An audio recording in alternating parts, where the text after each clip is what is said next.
So here I am sitting on top of the van with solar panels installed, wired down through the top of the van, and actually charging, which is really awesome. It feels like a major milestone for me. I don't know why. There's a bunch of things that have happened in this van, but for some reason getting this installed and actually getting it working, it just seems really cool to me. I'm just really excited about it. So I'll take you inside the van and show you that it's charging there. The install went pretty well. It's basically secured down with metal screws with the brackets, wired from in parallel, this one and this one, to these two wires that go down, below, and through. It took most of the day, but I wasn't in a real rush. I really wanted to make sure I got it right. Anytime I drill into the van, I'm making sure that I'm measuring on the outside of the van versus measuring on the inside of the van, making sure I'm not hitting anything that I've already installed inside, wires, or landing right in terms of one of the ribs, one of the ceiling ribs, things like that. I wanted to make sure that I had it all right. So I measured a number of times, and this time it worked out, and they're down really, really secure. I haven't taken it up for a drive yet, so that's kind of the next big thing to make sure. But they're really low profile, and they seem to install really, really solid. I gave them a good yank just to make sure, because I really didn't want them to pop out.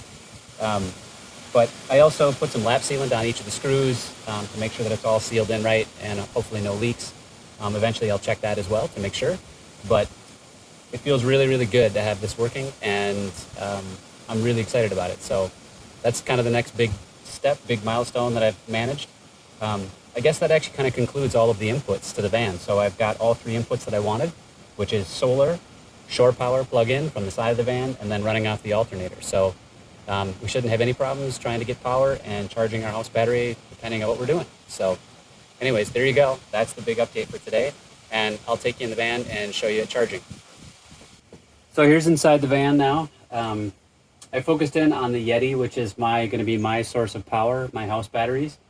Again, I'll do a video on why I chose this over a DIY unit, but for now anyways, what I've got is the two wires coming in right here that come through the ceiling, down through one of the ribs in the side of the van, and then back through the chase, and then out to this high power or APP plug that goes under the input.